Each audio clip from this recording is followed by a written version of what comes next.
În Mahala eu m-am împăcat tare bine ne-am înțeles. Și baba Ștefana era tare razumnă, tare înțelege, tare ajuta, tare săritoare era.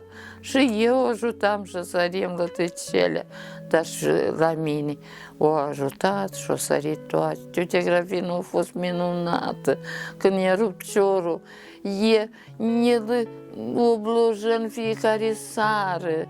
Ei ne-au adus și piele de iepure și perivească îmi făcea și în fiecare zi el la mine vine.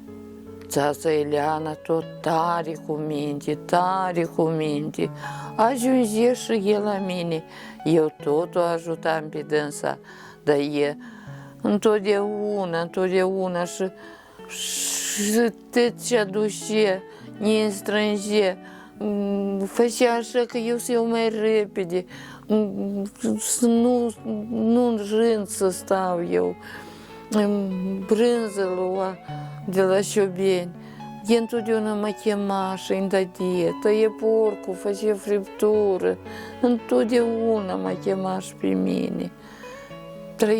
Trăim cu Mahalaua tare bine, dă și lumea cu minte. Eu cu familie Ciobanu trăim bine, Fanica cu 6 copii, pe tăti grijă, singură, pe bărbatul l-a ucis la garaj, o dat tractorul să-l zăridească, să-i pui benzină.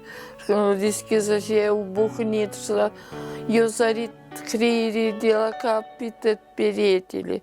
Și ieșesc copilul, crescut singur, dar era femeie cu minte, harnică, bună, cu mine se înțelege tare bine, așa de bine. Cu desâlă m-a chemat când s-a născut Costel și m-a pus și întâi din unghi și am luat din păr și nișin și snană.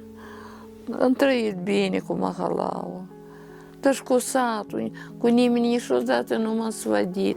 Cu Olga Iakovlevna am trăit bine, nici vorbă. Am trăit bine și cu familia Mocanu. Da, cu Marielu Borea am trăit bine și cu bărbatul ei, chiar cu dânsul trăim bine.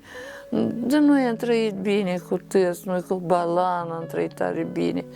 Cu el, săracul Vite, e mort, dar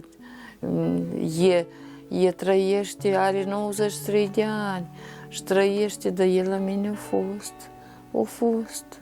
Și cu negru trăim bine și Sonia, soția lui care e la autobus, Valera, oricum e el, a fost la mine. Părintele, cum se cade, mă stimează, la Mihail Afanaș se duce întotdeauna când e acolo la cimitir. Și aici când fac pomeni cineva, întotdeauna spune să-i duceți și lui Felicia Petrovna, că e singură și e bolnavă și mă stimează tare.